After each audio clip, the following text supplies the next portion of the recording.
எங்க ஓட்டெல்லாம் தேவைப்பட்டுச்சு. எங்களை பணி நிரந்தரம் பண்ணுவோன்னு வாக்கு கொடுத்தாங்க. இன்று பள்ளிக்கூடங்களிலும் மருத்துவமனைகளிலும் துப்புரவு பணியிலும் இருக்க வேண்டியவர்கள் தெருவில் இறங்கி போராடும் அவலம் தொடர்கிறது.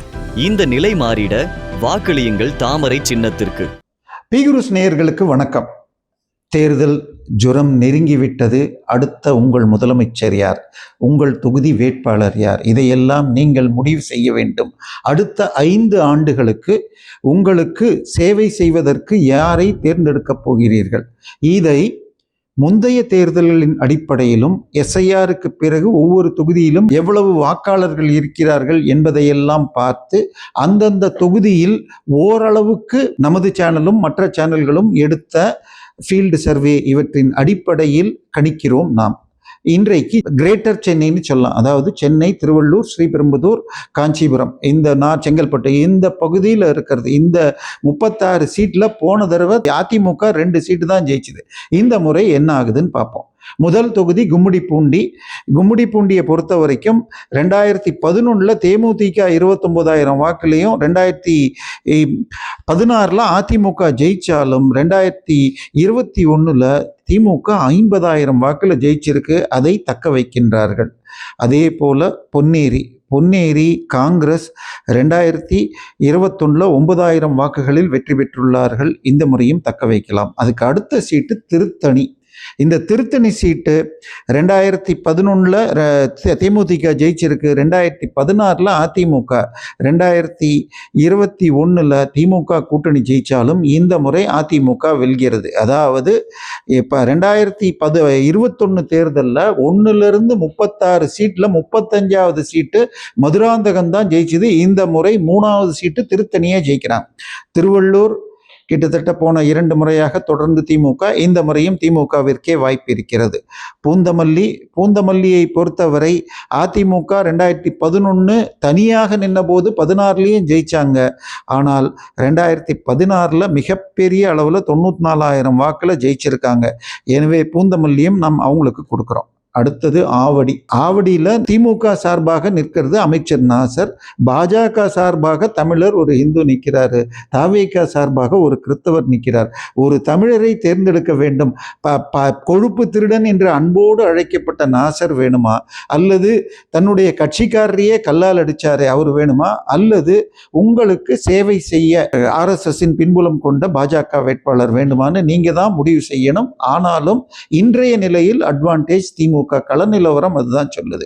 அதுக்கு அடுத்தது போனீங்கன்னா மதுரவாயிலும் கிட்டத்தட்ட 2016 அதிமுக கூட்டணி வென்றாலும் இந்த முறை திருப்பி மீண்டும் திமுக கூட்டணி தான் முன்னணியில் இருக்கிறது. அம்பத்தூர் திமுக கூட்டணி முன்னணியில் இருக்கிறது. மாதவரம் திமுக கூட்டணி முன்னணியில் இருக்கிறது. திருவொத்தியூர் திமுக முன்னணியில் இருக்கு. இதுக்கு அடுத்தது டாக்டர் ராதாகிருஷ்ணன் நகர். இங்க ஒரு முக்கியமான வேட்பாளர் இதிலிருந்து தாவேக்காலிருந்து, அதாவது சத்தியபாமா காலேஜுடைய டைரக்டர் நிற்கிறாரு மரிய வில்சன். ஆனாலும் அட்வான்டேஜ் திமுக தான். ஆனால் இதுக்கு பக்கத்தில் இருக்க பாருங்க ஒரு தொகுதி, அது தமிழ்நாடையே திரும்பி வச்சுச்சு. கிட்டத்தட்ட சென்னை ரிசல்ட்டில் ஒரு 4-5 தொகுதியே இது அஃபெக்ட் பண்ணலாம். என்ன தொகுதின்னு கேட்குறீங்களா? திருவிக நகர். இந்த தொகுதியில் அதிமுக ஒரு மாஸ்டர் ஸ்ட்ரோக் செஞ்சதுங்க. என்ன மாஸ்டர் ஸ்ட்ரோக்குன்னு கேட்குறீங்களா? வெங்கடேச பண்ணையார் என்ற ஒரு தாதா கொல்லப்பட்ட போது அவருடைய மனைவி ராதிகா செல்வியை திமுக நிற்க வைத்து ஜெயிக்க வச்சாங்க. அது மாதிரி ஆம்ஸ்ட்ராங் அவர்கள் படுகொலை செய்யப்பட்டார். கிட்டத்தட்ட பெரம்பூர் அல்லது கொளத்தூர் தொகுதிக்குள்ள அவருடைய வீட்டில் அருவாளில் வச்சு 8 பேர் வந்து வெட்டினாங்கன்னு சொன்னாங்க. அந்த ஆம்ஸ்ட்ராங்குடைய மனைவி பொற்கொடி ஆம்ஸ்ட்ராங்க அதிமுக நிறுத்தியுள்ளது. அவருக்கு திமுக கூட்டணியில் உள்ள விசிக, அதே போல நம்ம சினிமா டைரக்டர் ரஞ்சித் எல்லோரும் ஆதரவு கொடுக்கிறார்கள். இவர் இங்கே நிற்பதால் திரு ஸ்டாலின் அவர்கள் திரு செல்வ பெருந்தகையும் சேகர் பாபுவையும் வட சென்னையில் அதிகமாக தலை காட்டவே வேணான்ட்டாங்களாம். நீங்க ஏன்னா, அதாவது இந்த ஆம்ஸ்ட்ராங் கொலையில் அக்யூஸ் நம்பர் 1 என்பவர் திருஞானம் என்பவர் என்கவுண்டர் பண்ணி கொல்லப்பட்டார். அந்த அக்யூஸ் லிஸ்ட்ல இருந்த இன்னொருவர் அஸ்வத்தாமன், இப்பொழுது கைதாகி உள்ளவருடைய தந்தை. அந்த அஸ்வத்தாமன் யாருன்னா திரு செல்வ பெருந்தகையுடைய வலதுகை. ஸோ அவங்க அப்பா ஏற்கனவே கிட்னி மாற்றப்பட்டு தான் எடுத்த ஹாஸ்பிட்டலுக்கு கேட்டப்ப ஸ்டான்லிக்கு அனுப்புகிறோன்னு சொல்லி அனுப்பாமல் அவரும் கொல்லப்பட்டார். இதுவரை செல்வ பெருந்தகையோ அல்லது சேகர் பாபுவோ விசாரிக்கப்படவில்லை. அவர்களுக்கு தொடர்பு உள்ளது என்ற சந்தேகம் இருப்பதால் உள்ளேயே வர வேணுன்ட்டாங்க. அதனால் இந்த தொகுதி, அதாவது நாம் பார்க்கிற திருவிக நகர் ரிசர்வ் தொகுதி அதிமுக வெல்கிறது. இதுக்கு பக்கத்தில் இருக்கிறது ராயபுரம் அமைச்சர் ஜெயக்குமார் தொகுதி. ஆனால் அந்த தொகுதியில் மைனாரிட்டி கிறிஸ்தவ மீனவர்களும் ஓரளவுக்கு முஸ்லிம்களும் அதிகம். போன முறை பாஜக கூட்டணியில் இருக்கிறப்ப போட மாட்டேன் என்று அவர்கள் மாற்றி போட்டதால் ஜெயக்குமார் அவர்கள் தோற்றார். ஆனால் இந்த முறை தாவேகா பிரிக்கதை தாண்டி ஜெயிக்காம இருந்தா கூட அந்த மக்கள் ஏதாவது ஒரு பிரச்சனைன்னா அண்ணன் ஜெயக்குமார்ட்டு தான் போகணும் என்று சொல்லி அங்கே சென்று அவர்கள் இந்த முறை திரு ஜெயக்குமாரை வெற்றி வைக்கிறார்கள். அடுத்தது பார்த்தீங்கன்னா துறைமுகம் தொகுதி திமுகவுக்கு ஒரு ஸ்ட்ராங் ஹோல்டுன்னு சொல்லலாம். அதில் அந்த தொகுதியில் திரு கருணாநிதி 2001 ஜெயிச்சிருக்கார். அதன் பிறகு அன்பழகன்லாம் கூட நின்று ஜெயிச்சிருக்காங்க.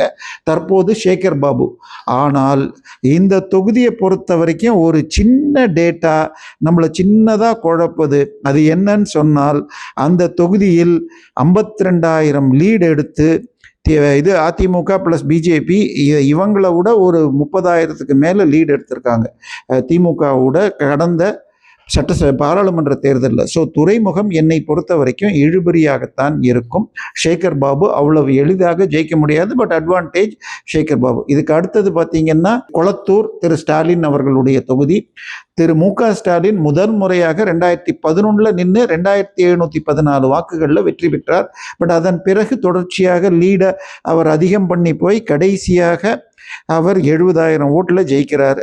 இந்த முறை அது அட்வான்டேஜ் டிஎம்கேன்னு தான் இருக்குது. அடுத்ததாக நம்ம பார்த்தா பெரம்பூர். இங்கே யார் நிற்கிறாங்க? சூப்பர் விவிஐபின்னு சொல்லிக்கிறாங்க. அவரை பார்த்தாலே அவர் காரில் போய் மோதிட்டு அடிச்சுக்கிறதுக்காக இளைஞர்கள் போய் விழுகிறாங்க. நான் சொல்கிறது உங்களுக்கு புரியலன்னா, நடிகர் ஜோசப் விஜய் அவர்கள் நிற்கிற தொகுதி. இந்த தொகுதியில் தற்போதைய எம்எல்ஏவாக இருப்பவர் திமுகவின் ஆர்டி சேகர். அதிமுக கூட்டணியில் பாமகவின் பொருளாளர் திலகபாமா நிற்கிறாங்க. போன முறை திரு ஆர்டி சேகர் 44% ஓட்டு வாங்கி ஜெயிச்சிருக்கார். இந்த முறை திரு விஜய் அவர்கள் அதிலிருந்து எவ்வளோ பிரித்து எடுக்கிறார். திமுக 30% 32% கீழே குறைஞ்சால் விஜய் ஜெயிக்கலாம். ஆனால் இன்றைக்குள்ள நிலவரப்படி அட்வான்டேஜ் திமுகன்னு தான் நான் சொல்லுவேன். இழுபறின்னு சொன்னால் கூட நிச்சயமாக அட்வான்டேஜ் டிஎம்கே தான். அதுக்கு அடுத்தது வில்லிவாக்கம். சார், தமிழ்நாட்டில் இருக்கிற பண மூட்டையெல்லாம் அங்கே தான் சார் வந்திருக்கு. ஒரு பக்கம் தாவேகா, அவருக்கு யார் வச்சிருக்காரு? நம்ம லாட்ரியை விற்று ரத்தத்தை குடித்த லாட்ரி மார்ட்டினுடைய மருமகன் திரு ஆதவ் அர்ஜுன் ரெட்டி அவர்கள் நிற்கிறாரு. அவருக்கு 600 கோடிக்கு மேலே சொத்து இருக்கிறாங்க. அவங்க மாமனார் மாமியார் எல்லாம் சேர்ந்து 6,000 கோடி சொத்து இருப்பதாக லால்குடியில் சொல்லியிருக்காங்க. அவரை எதிர்த்து நிற்க வைக்கப்பட்டிருப்பது யாருன்னா திரு மோகன் கார்த்திக். இவர் யாருன்னு சொன்னால் G2 ஓனர். அவங்க அப்பா அண்ணா நகரில் கடந்த முறை 200 கோடி சொத்து காட்டினார். 2021 26 வரைக்கும் Hindu paper, Times of India முதல் பக்கத்தில் லே அவுட்டுக்காக விற்றது மாத்திரம் பார்த்தா 1,00,000 கோடிக்கு மேலே வரும். ஆனால் அதில் பெரும்பான்மையானது ஜாயிண்ட் வெஞ்சராக இருக்கும். ஆனால் இவர் இப்போ அவ்வளோலாம் சொத்து காட்டலை. இவர் வெற்றி பெறுவதற்கு மிகப்பெரிய அளவில் பணம் செலவு பண்ணுறாரு. அண்ணா நகரில் அவங்க அப்பா, நீங்கள் போய் கூகுளில் போய் ஒன்றும் பண்ண வேணாம், பொங்கல் பரிசு அண்ணா நகர்னு போடுங்க, ஒரு 3,000-4,000 பேருக்கு 2 வீலர், ஃப்ரிட்ஜு, வாஷிங் மிஷினில் ஆரம்பித்து மிக்சி வரைக்கும் கழக நிர்வாகிகளுக்கு கொடுத்தாங்க. ஏன்னா அவங்க பிரித்து கொடுக்கறதுக்காக.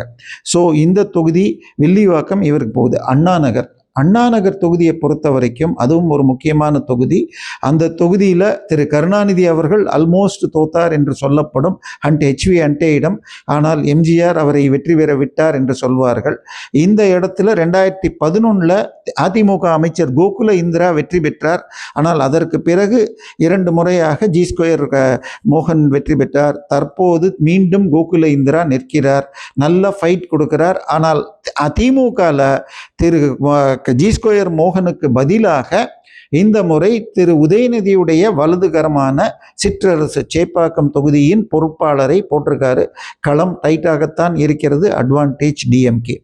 இதற்கு அடுத்தது பார்த்தீங்கன்னு சொன்னால் 1000 விளக்கு, இதுவும் முக்கியமான தொகுதி. இந்த தொகுதியில் தன்னுடைய அப்பா பேராசிரியர் திரு கருணாநிதிக்கு வலதுகரமாக இருந்த நாகநாதனுடைய மகன் என்ற ஒரே தகுதிக்காக டாக்டர் எழிலன் நிற்கிறார். அவர் மிக கீழ்த்தரமாக பல்வேறு சமயங்களில் தமிழர் மெய்யியலை இழிவு செஞ்சிருக்கார். அவரை எதிர்த்து போட்டிபவர் நல்ல ஃபைட்டர் திரு முன்னாள் அமைச்சர் வளர்மதி. அவங்க போட்டி போட்டாங்கன்னா நல்ல ஃபைட்டு கொடுப்பாங்க. தாவேகா சார்பாக திரு ஜேசிடி பிரபாகரன் முன்னாள் வில்லிவாக்கம் எம்எல்ஏ நிற்கிறாரு. நேற்றைய தினம் திரு ஜோசப் விஜய் அவர்கள் டி நகர் மற்றும் இங்கெல்லாம் இதில் அவர் பிரச்சாரத்துக்கும் வந்துட்டு போயிருக்கார். ஸோ விஜய் சார்பாக ஜேசிடி பிரபாகரன் பிரித்தார் என்றால் இந்த தொகுதி வளர்மதி வெற்றி பெற வாய்ப்பு இருக்கிறது. தற்போதைய நிலையில் இழுபறி என்று கொள்ளலாம். சிட்டிக்குள்ளே 2 முக்கியமான தொகுதின்னு எடுத்தால் புடவை கடைக்கெல்லாம் நம்ம போய் வாங்கணும்னு சொன்னால் டி நகரை பொறுத்த வரைக்கும் சென்ற முறை அதிமுகவின் மாவட்ட செயலாளரான சத்யநாராயணன் எனும் சத்யா வெறும் 137 ஓட்டில் தான் தோத்தாரு. வெற்றி பெற்றது ஜே கருணாநிதி என்ற திமுக வேட்பாளர். இந்த முறை திமுக அவரை எடுத்துவிட்டு அவருடைய அண்ணன் மகன் பழக்கடை அன்பழகன் மகன் ராஜா கொடுத்துருக்காங்க. அவர் கட்சியை எதிர்த்து பதவிகளை ராஜினாமா பண்ணிட்டு போயிருக்கார். இந்த இடத்தில் டி நகரில் தாவேகா சார்பாக திரு விஜயுடைய வலதுகரமான புஷி ஆனந்த் நிற்கிறார். தொகுதியில் மிகப்பெரிய அளவில் எங்கே பார்த்தாலும் நான் தினம் குறைஞ்சபட்சம் 2 ஆட்டோ பார்க்குறேன். விஜயுடைய வீடியோ ஸ்பீச்சை போட்டு காட்டிட்டு இருக்கார். நிறைய செலவு பண்ணுறார். அதனால இவர் ஓட்டை பிரிப்பதாலும் எல்லா காரணங்களாலும் அதிமுக கைப்பற்றுறது. இதுக்கு அடுத்த முக்கியமான சீட்டு எக்மோருங்க, எழும்பூர் சீட்டு. இந்த சீட்டு திமுகவின் உச்சக்கட்ட கோட்டைன்னு சொல்லலாம். ஏன்னா 91 ராஜீவ்காந்தி மரணம் நடந்த பிறகு அந்த மரணத்தில் திமுகவிற்கு தொடர்பு இருக்கிறது என தமிழக மக்கள் உணர்ந்தனர். அது ஜெயின் கமிஷனுடைய இன்டரிம் அறிக்கையும் அதை உறுதி செய்தது. ஆனாலும் அதுக்கப்புறம் அது நீர்த்து போச்சு. அந்த 91 எலெக்ஷனில் திமுக 2 சீட்டு தமிழ்நாட்டில் ஜெயிச்சாங்க. அதில் 1 எழும்பூர் திரு பரிதி இளம்வழுதி. அதன் பிறகு பரிதி இளம்வழுதி இந்த பக்கம் வந்தாருங்கிறதெல்லாம் இருந்தாலும் எக்மோர் அட்வான்டேஜ். என்ன ஒன்று, திமுகவில் சென்ற முறை வெற்றி பெற்ற வேட்பாளர் பரந்தாமன், அவரும் நல்ல கேண்டிடேட் தான். இது அண்ணா பல்கலைக்கழகத்தில் சிண்டிகேட் மெம்பராக உதயநிதி ஸ்டாலின் இருந்து ராஜினாமா பண்ணப்புறம் அந்த இடத்துல போட்டப்பட்டவர் பரந்தாமன். ஆனால் சென்னையை தன்னுடைய கைப்பிடியில் வைத்திருக்கின்ற சேகர் பாபுவிற்கு அவர் மீண்டும் கொடுக்கக்கூடாது என்று போட்டு தமிழன் பிரசன்னாவை போட்டிருக்காங்க. தமிழன் பிரசன்னா மீது பல்வேறு குற்றச்சாட்டுகள் இருந்தாலும் அவரை எதிர்த்து வெற்றி பெறுவது கஷ்டம். பட் விஜய் கட்சியின் சார்பாக திரு ராஜ்மோகன் யூடியூப் சேனல்கள் மற்றும் டிபேட்டில் வருவார். அவர் ஓட்டை பிரித்தால் அதிமுகவிற்கு வாய்ப்பு இருக்கலாம். பட் அட்வான்டேஜ் தமிழன் பிரசன்னா தற்போதைய நிலையில். இதுக்கு அடுத்தது பார்த்தா விருகம்பாக்கம். கிட்டத்தட்ட சென்ற முறை அங்கே ஜெயிச்சது திரு பிரபாகர் ராஜா, வணிகர் சங்க தலைவர் மகன். ஆனால் அவரை எதிர்த்து அதிமுகவில் விருகை ரவி நல்லபடியாக களத்தில் இருக்கிறார். அதிமுக வெற்றி பெறும் தொகுதிகளில் இதுவும் ஒன்றாக இருக்கு. சைதாப்பேட்டை அது ஒரு இது சார், வேணாம், ரொம்ப பேச வேணாம். திமுக மாசு சார் ஜெயிக்கிறார். அவர் பேரில் எவ்வளோ குற்றச்சாட்டு இருந்தாலும் தொகுதியில் அவருடைய பலம் அதிகம். நாம் அடுத்து பார்க்க இருக்கிற தொகுதி மயிலாப்பூர், மிக முக்கியமான தொகுதி. இந்த தொகுதியில் திமுக இப்போதைய எம்எல்ஏ இருக்கிறார் மிஸ்டர் வேலு. அவரை எதிர்த்து போட்டி போடுவது பாஜகவின் சார்பாக தெலுங்கானா மற்றும் பாண்டிச்சேரி புதுச்சேரியின் கவர்னராக இருந்த தமிழிசை சவுந்தரராஜன். இந்த தொகுதியில் அந்தணர்கள் அதிகம் என்பதாக சொல்லப்படும். பட் பிராமணர்கள் 5% தான். அந்த ஓட்டுகளை பிரிக்கிறதுக்காக தாவேகாவில் திரு ஜோசப் விஜய் உடைய ஆடிட்டர் திரு வெங்கட்ராமனும் நாம் தமிழர்லையும் ஒரு அந்தணரை நிறுத்தியிருக்காங்க. ஆனால் நேற்று இன்று 2 நாட்களாக வேலு செல்லும் இடங்களில் எல்லாம் மக்கள் எதிர்ப்பு தெரிகிறது. ஒரு இடத்துல பட்டா கொடுக்குறேன்னு சொல்லி ஏமாத்திட்டேங்க, ஒரு இடத்துல நீர்நிலை மக்களை விரட்டினது, இதெல்லாம் அவரை பாதிக்கிறது. ஆனாலும் தற்போதைய நிலையில் களம் திமுகவிற்கு அட்வான்டேஜாக தான் இருக்குது. வேளச்சேரி எம்எல்ஏ யாருன்னு சொன்னால் ஹசன் மௌலானா. அவர் தோற்கிறார் என்று திமுகவுக்கு உளவுத்துறை சொல்லி மாற்ற சொன்னாங்களாம். ஆனால் காங்கிரஸில் எப்படி சீட்டு கொடுத்தாங்கன்னு ஜோதிமணி அவர்களும் தற்போது இவங்களும் சொல்லியிருக்காங்க. ஹசீனா சையதும் 5 கோடி ரூபா கொடுப்பாங்களாம் நமது தமிழக காங்கிரஸ் தலைவருக்கு. அவர் போய் பெங்களூரில் அகில இந்திய காங்கிரஸ் தலைவர் மல்லிகார்ஜுன் கார்கே அல்லது மகனிடம் கொடுத்தால் சீட்டு கிடைக்குமா? ஸோ அப்படி பெறப்பட்ட சீட் தான் வேளச்சேரி. ஆனால் அதிமுக சார்பாக மாவட்ட செயலாளர் அசோக் நிற்கிறார். அவர் எளிதாக வெற்றி பெறுகிறார்.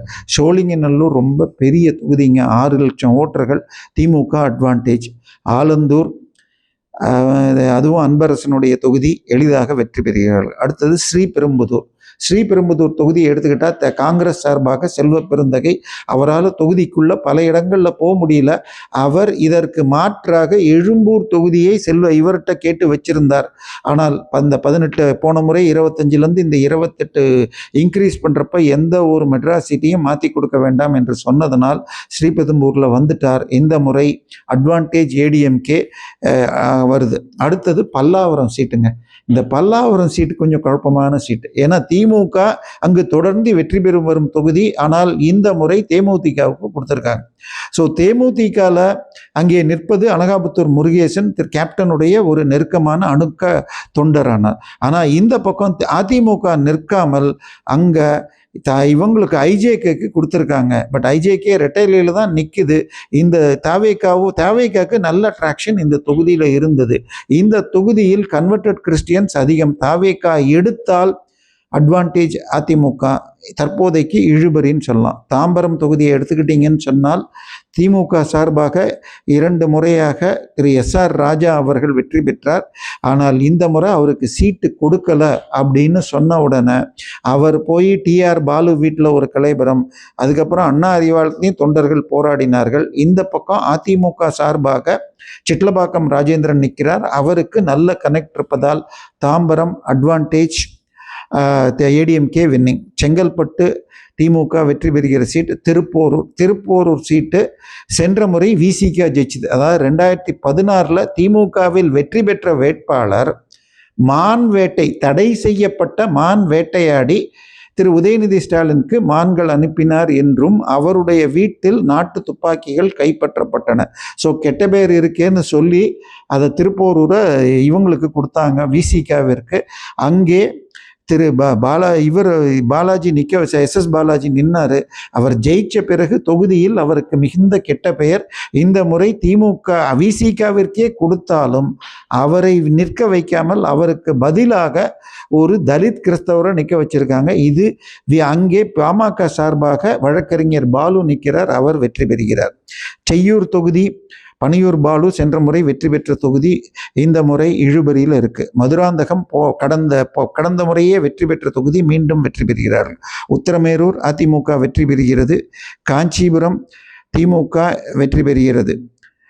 அரக்கோணம் போன முறை விசிக தோற்றது, இந்த முறையும் அதிமுகவே வெற்றி பெறுகிறது. ஸோ இன்னைக்கு நம்ம பெருமளவில் பார்த்ததில் போன முறை 35 சீட்டில் 1 சீட்டு அதிமுக ஜெயிச்ச இடத்துல இந்த முறை 12 சீட்டு ஜெயிக்குது.